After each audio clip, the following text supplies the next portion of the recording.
What's up, everybody? How you doing? This is Phil Williams. I'm praying I have a better connection than I had yesterday. Man, thank you guys for joining me. Man, this is Philosophy with Phil Williams. God bless you and welcome. I'm going to try to keep this short. I'm just going to do like a little recap. And in addition, what's up, Shinette? Man, like I said, I apologize for the connection yesterday. I hope that it's better today.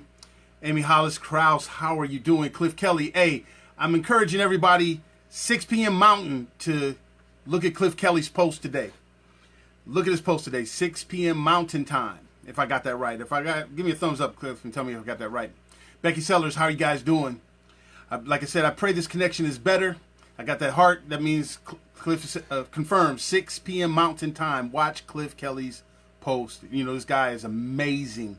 Amazing insight, and I believe he's spirit-filled and spirit-led. You know, like I feel that I am with our imperfect selves, but you know, we're doing our thing. How you doing, Damian Merriweather? What's going on, man? We got to get together, man, and get little Jimmy up in Ohio and some other states. He's a big promoter. Hey, can't wait for us to get things back on order and get it back together. But anyway, I'm coming here again today. Oh, for the people tuning in for the first time, welcome. Don't adjust your channel. I am tall. I am a true conservative. I am a true Christian. I believe that functioning Christianity, functioning conservatism, and accountability will save our country. What do I mean by that? If you're a conservative, function like a conservative, produce conservative things so that people can judge you by the fruit that you bear. And if it produces something conservative, then you are conservative. You have to function your conservatism. You can't just lip service it. This is why we're in trouble with conservatism, because we left the conservative mantra, we let it be transformed into a talking point. And I am trying to make it a walking point so that you know what conservatism is and what it produces and how it functions. Same thing with Christianity. We cannot make our faith a talking point. We have to make it a walking point so it produces something consistent and tangible in people's lives as proof of our place in our faith. Jesus walked it. He didn't talk it. He walked it. He didn't talk it. And what he talked about is what he walked about. Period. And so, bringing these things and accountability, that's what I try to bring to the table through what I do. Everything that I'm sharing is I am doing something about it, something consistent and tangible. Producing physical works as proof of my conservatism and my faith and my belief in Jesus Christ. So, now saying that, the recap that I want to do because of the glitchiness of the post yesterday, to make it very more clear, was this desire to get back to normal. The desire to get back to normal. As a person like myself, I am pro-life. Pro-life, in my opinion, and what I function as pro-life, is anything that impacts life negatively, I address it. I try to address life getting impacted negatively. I am pro-life. It's from the womb to the tomb and everything woven in between. I believe it needs to be addressed. If it impacts life negatively, it should be addressed. The more extremes of the pro-life movement that I am proud to address is, of course, abortion. Especially when it's killing 3,000 of God's children a day. It should not only be addressed, it should be abolished. It should be. 3,000 children, God's creations, purpose-filled and driven lives taken a day. Being pro-life, I am addressing when gangs take lives, when drugs take lives, when texting and driving takes lives, when eating tainted food takes lives. Anything that takes lives, impacts it negatively, I am pro-life and I address it. Which brings me to this COVID-19, coronavirus, whatever you want to call it. Like I said yesterday, I'm not here to espouse what I call my conspiracy theory. That's not why I'm here. I think I have a good one, though. But that's not why I'm here. I am here to hopefully take advantage of this unified America that we have now. Yes, terrified, petrified, fearified, but unified. Thanks to the COVID-19 virus. What do I mean?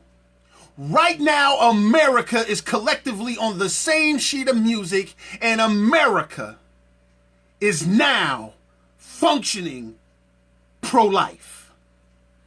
Everybody is on the same sheet of music when it comes to this COVID virus.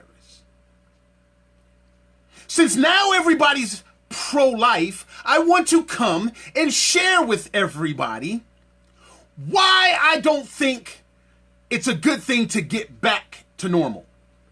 Everybody says we got to get things back to normal. Most likely because of the money and things like this. Yes, you feel confined in your residence. That's a byproduct of incumbency and letting government have too much control. But more so, I don't even want to kind of go down that rabbit hole yet. We're all pro-life right now because we're all trying to address this COVID thing that's impacting life negatively. We're all doing it. The part that is amazingly funny, it's hilariously funny, is when I watch the mainstream media, liberal media, and especially liberal media. When I watch these people, now they're trying to function pro-life from the COVID virus, and then they want us to look at them as credibility and are so concerned about life being impacted negatively when they're utterly for the killing of 3,000 children in the womb. A couple months before we even heard of the COVID virus, they were just celebrating Planned Parenthood's record-breaking profits and things of this nature. Just a week prior to us hearing the word coronavirus for the first time. They're celebrating profits. They're celebrating what the government is paying into Planned Parenthood. And now these super sanctimonious, foolish-looking, funny-acting media people are now concerned about lives. But I want to take advantage that now we're all concerned about lives. I want to take advantage of that. Because now we're all functioning pro-life. See, getting back to normal means what? Back to normal means that the media people will be promoting death again. And marching pro-choice will be pro-choice again. See, that's back to normal. Right now, I want to take advantage that pro-choice is now pro-life. Back to normal means gang violence is up through the roof and things like this, and our children are being impacted by a bunch of smoke addict, dope addict, pimp addict, hoe addict type music people. See, back to normal means those concerts exist again. Queen Bee is running around, I'm a single lady. She's running around with all that foolishness again. See, that's back to normal. That wasn't productive for our community. Our children being coached into being strippers, or our women being strippers and hoes and pole dancers and stuff through the music and the entertainment, that was the normal that we're not on right now. Because you can't have a concert. You can't have a flooding or a congregation of a bunch of people in a place corrupting your children in the community. I don't like that normal. Because that's not pro-life. That brings death and destruction. We're not there now. We're all pro-life now. So I don't want to get back to that normal. I want us to build on this pro-life that we're all are now, thanks to the COVID-19 virus. See, back to normal is what? Things like this not getting the kind of support that it needs. I have a chance of getting more support now because, one, when it was all jacked up, I was still giving you the same message. I was letting you know this kind of stuff can happen.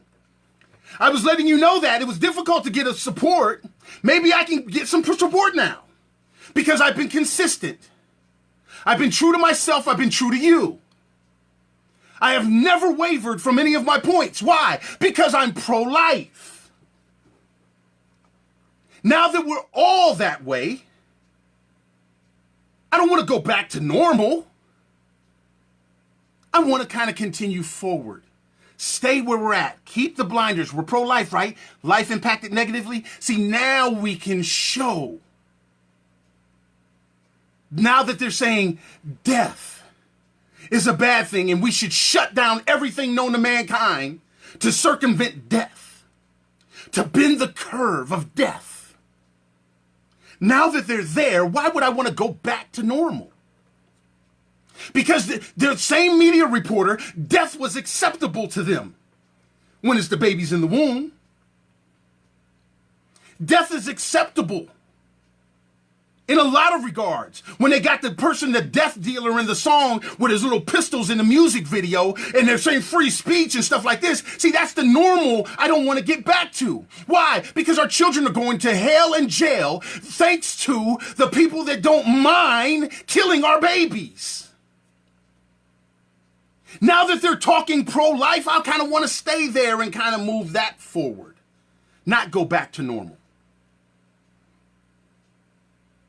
We've allowed these people, this is the second part of this pro-life thing I think we need to capitalize on. Because now that we're pro-life and we're valuing life, we are allowing these people that didn't value life before to tell us to value life now, but this is the part that's missing that's a golden opportunity for us Christians. They're still not trying to bring a Jesus solution to what's going on now.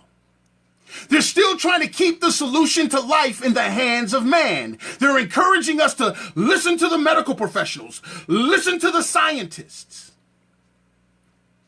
See, it's a golden opportunity for us to say, guess what? The medical professionals were the ones that were silent when we were killing babies in the womb. They have a vested interest now that is an economic advantage. The medical professions, yes, we need to listen to them, but no, we need to listen to Jesus. The scientists, well, they're probably the ones who created this situation. Why are we going to listen to them? I'm not saying dismiss them totally, but through Christ Jesus should be the prism that we listen to these people through. And as you can tell, Jesus is nowhere in their equation. Just like Jesus wasn't in their equation then. I don't want to get back to normal to when Jesus wasn't in the equation then. I want to take advantage of our pro-life stance and now insert Jesus into their thing now. Why? Because they are scared to death for their life. The person who was concerned about their life wasn't a scientist, wasn't a medical professional. He was Jesus Christ, God made flesh, who was so concerned about their life, he died on the cross, concerned about your life. He put in the book that these things will happen when your life gets disconnected from the one who was concerned about your life, the one who gave you life, the one who wants you to have life and that more abundant, the one that says no matter what you're going through this evening, through him, you'll find joy in the morning. Not the medical professionals and the scientists and the politicians that say, whenever you're going through today, in the morning, the stock market might crash. In the morning, you might wake up to deaths increasing. In the morning, you might wake up with no job. In the morning, you're going to wake up with a problem with your parents, your kids, and everything in between. In the morning, you're going to have a problem in your Facebook group. In the morning, you're going to have a problem with the president. In the morning, you're going to have a problem with the one trying to replace the president. In the morning, see, our Jesus says, in the morning, there will be joy. See, these politicians, they won't put Jesus in there because they're too busy being gods. Why would they put Jesus in anything when Jesus comes to flip the tables over those who's misrepresenting his Father? This is an opportunity for us to share Jesus. Not more politicians, not more doctors, not more medical professionals, not scientists. Through the prism of Jesus. Share the word.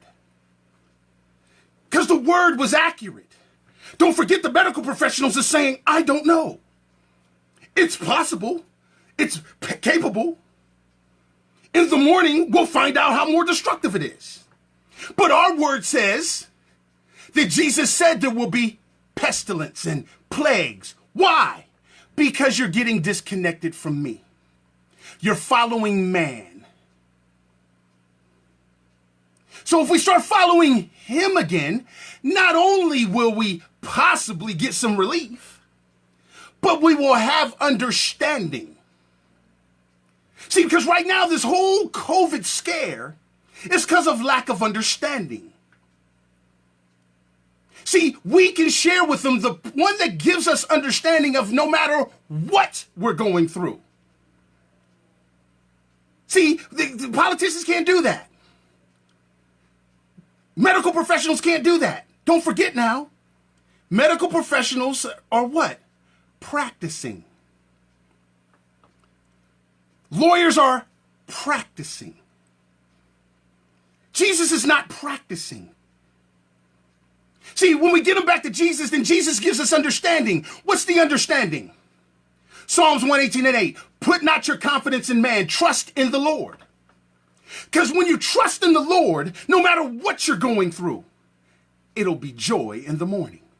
See, that's what understanding brings. See, this is what Jesus wanted you to understand. One, he wanted you to understand that the poor will always be amongst us. The reason why it's difficult for you to deal with the poor is because you bought into man that said, I'm going to pass this law and do this thing to get rid of poverty. See, that man thinks he's God. That woman thinks he's God. They're going to get rid of something that God said you can't get rid of. It will always be here. See, when you have that understanding, then now you'll pigeonhole and piggyback on this understanding. The rich man went to hell. The poor man went to heaven. See, when you have this understanding, poor doesn't look that bad when you know that there's a place in heaven for your poor butt. Rich doesn't look so good when you know there's a place in hell for your rich butt.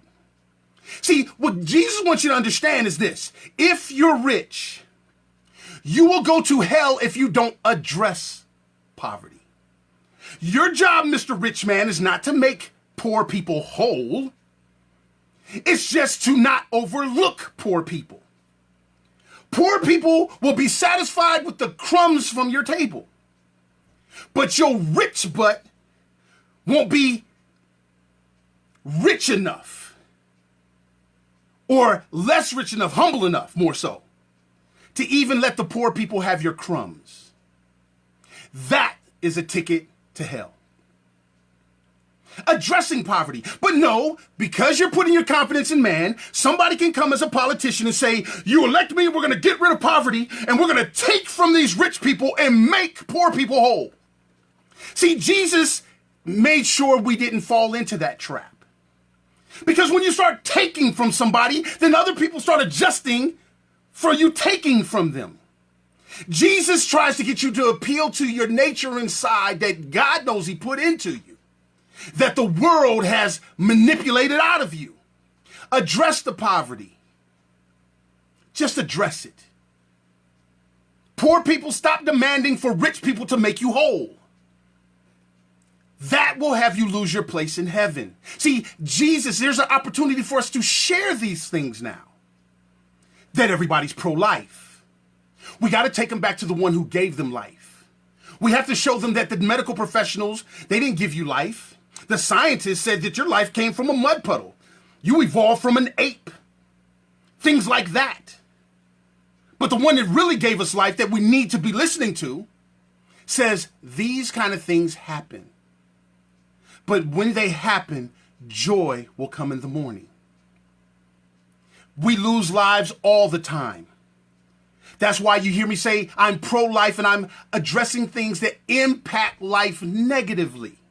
See, because when a person loses their life, texting and driving, me as the pro-life Christian that I am, I pray that they knew Jesus Christ when they died. And then if I point out the fact that they died in the car, I'm going to point out to live people. I'm not going to go buck crazy over the dead person, because my Bible, Jesus said, let the dead bury the dead. I'm going to take that dead person's example and I'm going to talk to live people and say, do you know Christ? Because at any given time, you can succumb to a car accident. Do you know Christ? So that your destination will be heaven. When I'm not trying to stop gang violence, because Jesus said the poor will always be amongst you. I just want to use the gang violent dead kid to, one, pray that he had Jesus. Most likely when they function like that, they either had a mental hiccup on Jesus or they weren't functioning because they're gang banging. But just in case they had a mental hiccup and they forgot about Jesus for that moment because they were following man, I pray that they knew Jesus. I pray when they were dying on the sidewalk that they accept Jesus Christ as their Savior. I pray instead of somebody sitting around with a cell phone videotaping it when arguing with the police, that somebody in that crowd might be concerned about that dead kid's soul and come over and lean over his body and ask him, do you know Jesus Christ? You can accept him right now. That's what I hope and pray. While man uses that as a statistic for why they want to take away your freedoms and all these kind of foolishness. That's what I pray for. But then I'm going to use that experience and I'm going to come to you guys and say, kids died from gangs. Do you know Jesus? Because gangs rob people. You could be the next one to be robbed. Do you know Jesus? Gangs are looking for your children. Are you staying prayed up in your home and make sure your children know Jesus so that when that Grim Reaper comes knocking on the door, they're armed with something that can help their soul, even if they have a mental hiccup and go that way. See, we're all pro-life now, and I don't want to go back to normal. I want to make things more normal, the way Jesus designed this thing to be. And here is a golden opportunity to do that. I do it through my music. My music is tools for you to get them to your children so they can have someone sharing Jesus to them through the music. Because right now, the music they're listening to is not sharing Jesus. And this is why you have a disobedient child in your home. This is why you have a rebellious child in your home. Guess what they're listening to? They're listening to the people at the school, the socialists and the liberals that took Jesus out of everything. They're listening to him say, you know, 2 mommies and 2 daddies and things of this nature. That's what they're listening to. They're not listening to Jesus. And now you're wondering why your household is disrupted. You're wondering how you're a true conservative and true Christian, but your children is in there all Bernie Sandering. You're wondering why, we have to do this, we have to do that, mama, we gotta get free healthcare. You're wondering why? Why? Because you're not letting them hear people like me. You're sitting in the places they can hear people like Bernie and things like this, and so you're wondering why your household is broken apart. Because you put your confidence in man and you're not trusting in the Lord. And then a man of God is trying to create resources for you, can't get any support in that normal. So I don't want to go back to that normal. We got to move forward with this new normal opportunity we have to normalize Jesus Christ in the equation. So then we don't get hoodwinked and suckered by a bill where they dangle $1,200 to you while Donald Trump don't want to be held accountable for the $500 billion that he maneuvered so he can get some more money in his hotel. This is why he won't give you a straight answer. This is why he distracts and goes back to, I gave my whole check. I give my check. Oh, I'm sorry. He doesn't do that. I give my check. I give my check. Distraction when you say, is any of this $500 billion going to your hotels? That's a nasty question. You're nasty. You're a dog. Son of a. Oh my God, I give my check. So that your so-called Christian conservative politician won't say, shoot, take the $1,200 and run. Run, Forrest. While they're burning down the trees of your children's future. And even if man does do that, with Christ Jesus, he said joy will come in the morning. This stuff is not difficult, people. And now that everybody is pro-life and concerned about life, thanks to COVID-19, scientifically made and medically professioned spooky dude. Yes, address it. If you can, cover your mouth. Guess what? We were saying that before there was a COVID-19. Church was still in session. Hey, cover your mouth when you cough. There's people around here. Hey, we have a vaccine for the flu. 100,000 people still died this year, but we have a vaccine. Hey, see you at the football game. See you at the rock concert. Flu season's coming. We're going to have a bunch of people die. Make sure you fly the friendly skies. Hey, see you at work. People was dying before this. So I want to take advantage of the fact that now everybody's pro-life. If you're concerned about a cough, recap from yesterday. If you're concerned about a cough, then be concerned about the coffin that's filled with all the kids impacted by gangs. Be concerned about the coffin from all the people by distracted driving. Be concerned about the coffin of all the people that's being talked into going to prison and they end up at the graveyard on the way. Be concerned about the coffin that's filled with your loved ones. Make sure they have Jesus so when your loved one experiences the coffin from cancer or diabetes or any of these underlying issues, no matter what takes them out, make sure that your loved one with these underlying issues know about Jesus so when they experience the coffin in their body is present with the ground, but their soul is present with the Lord. Absent from the body is present with the Lord. So when people die from whatever people died from, way before a COVID virus, are you concerned about their soul when they end up in the coffin? Or now the people that kill 3,000 people a day has you more concerned about when they weren't concerned about the coffin before. Come on, people. Hey, guys. I got to give you love coming from my pastor, Jimmy A. Copeland. He's an inspirational part of my Fire and Brimstone. Has some great teachers, great leaders coming up. My parents, everybody in my life, you guys inspire me. You guys keep me on track. Because I want you to hold me accountable. That's what we're missing. I would love to be the president. I would love to run to be the president. But if I can't get you guys to support me with a $1.99 song, I definitely know that you guys are not going to put $10 billion in so I can defeat this foolishness. So that what Jesus said, you can rejoice when the righteous are in authority. If you guys are not going to contribute, my Cash App is $Philjimmy. If I can't get you guys to contribute to there, it's definitely no way I can get you to contribute to me being the president that you guys are screaming for. So that you can rejoice because you know that a righteous man is in authority. Not a perfect man. Righteous doesn't mean perfect or blameless. But it does mean when you do get in trouble, you can admit it and you'll go to Jesus to help you fix it.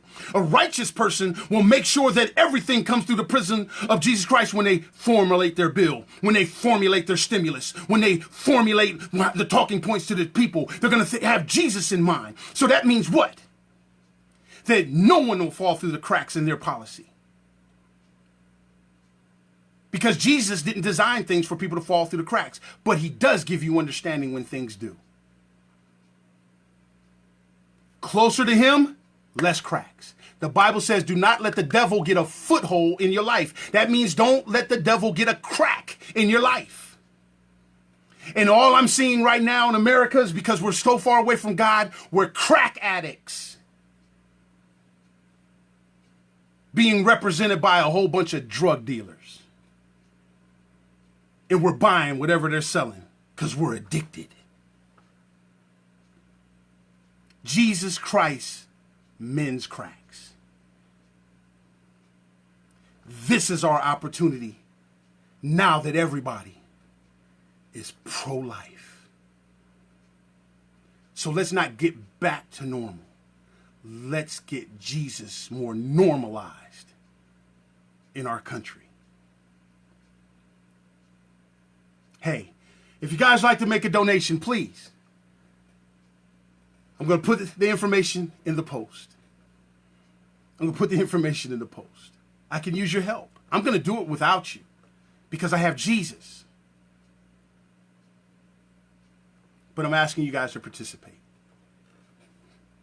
Hey, GFL, God's Faith League, me and my boy Poetic, Shadi Swanson. Man, we're doing some amazing things. Guys, check out the video that we put out called For the Love. It's off of my pro-life album. You know, have the only pro-life hip-hop CD. Why is it important for that pro-life CD be hip-hop? Because the majority of all abortion clinics are in minority communities, and that is their mode of communication is hip-hop. You might not like it, but if you don't like abortions and you don't like how the abortion industry is talking to our children, 80% of all abortion clinics are put in minority communities, and hip-hop is their music of choice. Guess what their hip-hop music is saying? Be irresponsible sexually, be irresponsibly socially, be irresponsibly with drugs and chemicals, be irresponsible. And then when they do those irresponsible sexual activities that hip-hop music does, they produce something that they don't want to keep, and the abortion clinics is sitting there going like this. Come on over here. Let me get that baby out of you. Oh, I'm sorry. Let me get that lump of tissue out of you. You know it's going to mess you up and you won't be able to go to the clubs anymore. That's why it's important for us to have a hip-hop pro-life CD. That's why it's important. Because they knew the importance of their abortion clinics and where their subjects were going to come from. That's the minority communities. And right now, hip-hop is not even a black thing. It's a cultural thing. It's a generational thing. And that God has blessed us to create a hip-hop presence in something that impacts life, takes life, doesn't allow the life that Jesus brings to come forth at 3,000 a pop a day. Big ups to Guard Life Now, guardlifenow.com, Dennis Enbo, Joseph Knopf. I remixed his Fight for a Right to Life song. It's pretty cool. Matter of fact, it's really cool. To bring a hip-hop presence in the place where the abortion clinics are just growing their subjects. Like I said before the COVID thing, we were just talking about how Planned Parenthood had record amount of profits, while you had so-called pro-life politicians at the helm. Nancy Morgan Hart says it best. None of them are pro-life. None of them are. Shannon Joyce calls it the unibrow party, and I second that, sister. Watch what Cliff Kelly has to say at Six Mountain. We're all pro-life now, thanks to COVID-19. And I don't want to get back to normal. I want to make Jesus normal as we go forward. Hey, please donate. Thank you guys for listening. We got the Facebook gremlins out, so no glitches, prayerfully. And I'm going to leave you with this. Again, pray for my pastor, Jimmy A. Copeland, our church, Mustard Seed Faith. I love you guys. I miss you guys dearly. And I know you guys miss your church families and your pastors too. But guess what? Through Christ Jesus, joy will come in the morning. And I think everybody wants some joy. Unless they're like Judas and the $1,200 will suffice. They'll sell out for the 1,200 pieces of silver. Would you say, Lita, for $1,200, you just accepted $24,000 in debt to get $1,200? Something like that? Psh, come on, people. Hey, remember this. We may have come here on two separate ships, but we're all in the same boat now. And it takes both the black and white keys on the piano to play the Star Spangled Banner. So peace, love, together forever. Don't worry, be happy and feel that energy. And remember, what you are is God's gift to you. What you do with yourself is your gift to God. Only one life will be passed, but only what's done while you're here will last. We were blessed before we had color. So engage your mind and answer one question. Will you try to make Jesus normal now that we're all pro-life, thanks to COVID-19. Pray for all those families that is impacted. Pray for all those people that might have lost loved ones due to this. Put not your confidence in man. Trust in the Lord. He said this was going to happen. I'm sorry he didn't have a scientist to call it COVID-19 when he called it a plague, to call it the coronavirus when he called it pestilence. Sorry he didn't have a scientist back then. But maybe it was a good thing, because maybe that scientist would have been in his camp and he would have been sleeping with the enemy trying to say, your father didn't create them. They evolved from a mud puddle. Love you guys. Peace.